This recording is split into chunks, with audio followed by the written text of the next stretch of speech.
Канат мырза айтып кетсеңиз, ошо соңку кездерде Абдил Сегизбаев абдан активдешип, Азаттыкка, Суперкейжиге дагы бир катар маалымат каражаттарына интервью берип атат.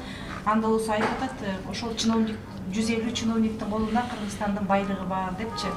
Ал эмне себептен анда өзү ошол УКМКда иштеп турган кезде эмне себептен ошолорго чара көргөн эмес, азыр айтып чыгып атканын себеби эмнеде деп ойлойсуз? Мен Абдилге мында атайлап эле бирөөнгө жагалданып же бирөөнүн таламын талашып туруп эле жабышкан жерим жок. Абдилдин көп нерселерин мен билем. Адвокат болуп жүрүп, мен өзүм профессионалдуу иштеримди аткарып жүрүп туруп, мен көп иштери менен Абдил менен непосредственно сталкивался да. Мен ошол история алтын боюнча билем, ошол көп история мындай эмелерди билем да. Андан тышкары мына бүгүнкү күнү Абдил азыр актанып атат. Мен деген билгем, мен баарын көргөм. Эми билсем үчүн чара колдонгон эмес. Акаевдин маалында бул деген заведующий отделом информационной политики болчу. Ошол маалда эмнегедир, ошол маалдагы коррупционерлерди айткан эмес. Атамбаевдин кезинде бул деген 10-жылы мен ошондо деген начальник юротдела болчумун. Атамбаевда СДПКда. Ошондо деген Абдил праворукий Ауди менен келген жумушка. Бир тыйыны чөнтөгүндө мындай айтканда праворукий Ауди менен чөнтөгүндө тыйын барбы жок билбейм, бирок мындай бошоак эле жегилген. Азыр болсо ошондой кыйын сөздөрдү сүйлөйт. Зам председателя ГКМБ болуп назначать этти, помощник болду, президент помощниги болду, советниги болду. Андан тышкары председатель ГКМБ болду. Эми ошолордун баарын болуп алып туруп, анан кийин ошондо күч бийлик ошон көздөдө да, анда да. Эмчүн ошондогу күч бийлигин колдонуп ошону айта алган жок. Эмчүн азыр кыйын киши болуп атат. Мен тигини ачыктайм, мен муну ачыктайм. Эмчүн ошондо ачыктаган жок. Эми болсо чогуу өзү менен мындай табакташ ошол эле болот. Ошол эле Икрам, ошолор менен табакташ болуп жүргөн, ошол эле Замир Осмон, ошолор менен табакташ болуп жүргөн адамдарды азыр боктоп атпайбы? Керек болсо Атамбаевдин өзүн боктоп атпайбы? Бул приказ бергенде. Ай, сага ошондо приказ берип атсың. Сен деген билеген структура ГКМБнын төрагасысың.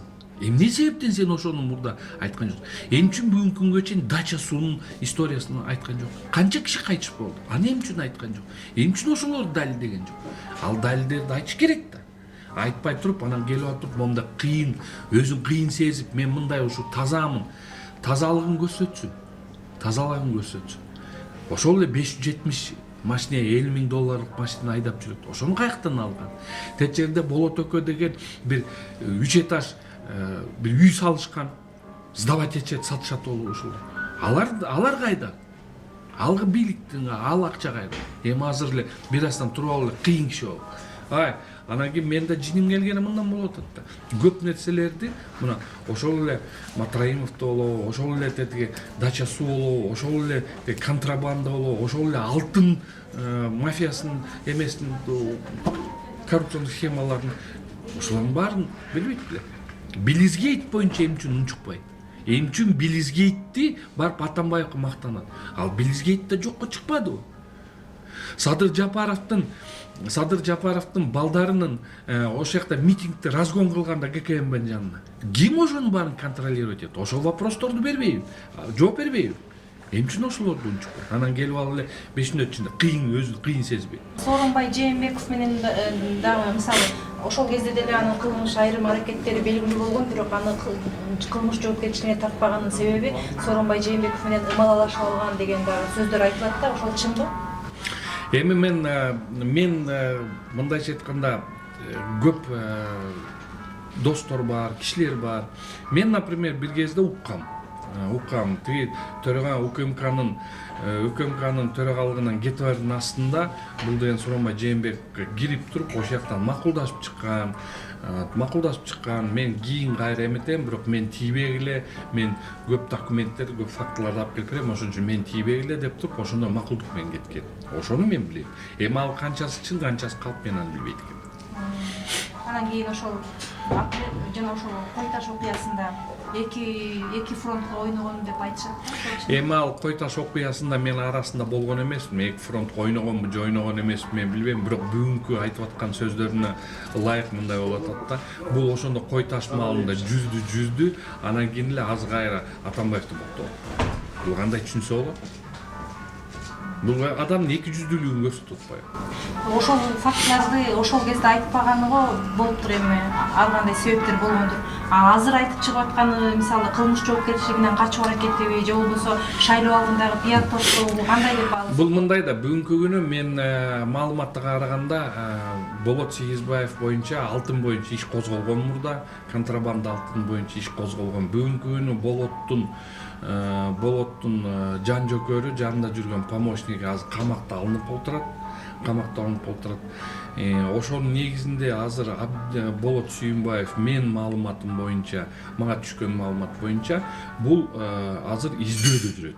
Розыскада Болот Сүйүнбаев аякта деген анын Сегизбаевдин биринчи замы болчу. Значит, бүгүнкү күнү уже аныкталып атат дегенин кимдин Сегизбаевдин балкимдир бир какой-то түзмө-түз болбосо да бир какой-то отношениясы бардыгы азыр билинип атат. Ошол себептен мен өзүм жеке пикирим Сегизбаевдин азыркы чыккан сөзү, айтып аткан сөздөрү бул деген өзүнө политический узник кылгысы келип атат. Анткени мына азыр президентский кандидат президент болгондуктан өзүнүн эмеси бар, аны камай албайт, ага бир эме жасай албайт азыр бир. Ошондон өтпөй калса, ондан кийин бул камалар бышык эле болуп турбайбы? Ошол камалар бышык болгон соң, ошонго азыр элге көрсөтүп атат, мен мына мындай тазамын, мен акмын, мен деген ушундай борец коррупциямын, мен ушундай кыйынмын деп туруп өзү политический узник болсо. Бул өтпөйт Абдилдики, бул Абдилдики өтпөйт. Анткени деген бул деген даже в крайнем случае Абдил Сегизбаев деген бул халатность деген берене менен баары бир жоопко тартылат. Ошол Белизгейт боюнча деле актанып атпайбы? Азаттыкка берген интервьюсун көрдүңүзбү? Сиз ошол актангандарына кандай баа берет элеңиз? Эми азыр мына карабайсыңар, Белизгейт боюнча бул деген Азаттыкка берген информацияны бул айтып атат. Мага Атамбаев берди дейт. Тияктан деген мондай берип эле өзү мынтип Атамбаевге көргөзүп атат. Атамбаев мынтип карап атат ошол кагазды. Анан кийин барып туруп жогорку кеңештин заседаниясында айтып атат, бизде оперативный информация алынган. Ошол оперативный информациянын негизинде жасап атабыз мунун баарын деп атат. Эми муну кандай түшүнсө болот? Бул эмне деп алдамчылыгы? Бул жөн эле калп айтып атпайбы мунун баары? Бунун баары калп. Жөн эле өзүнө политический эме жасап атат. Өзүнө бир мен политикмин, мен деген из-за того, что мен садырды эркексиңби деп койгонго да айтпайт. Өзү эркек эмес. Ошондо эмне үчүн ошо эркек эместиги эмне менен далилденип атат? Анткени деген өзүнүн икрамды, чогуу кучакташып жүргөн икрамды, болотту, ошонун баарын издавать этип атпайбы? Бул эркекчиликке жатабы? Анан ошол эркекчиликке жатпаган нерсени анан туруп алып туруп Жапаровго айтып атат. Сен эркексиңби, чыктың деп атат менен деп атат. Биринчи сен өзүңдү карап көрчү, биринчи. Сен эркексиңби же сен эркек эмессиң?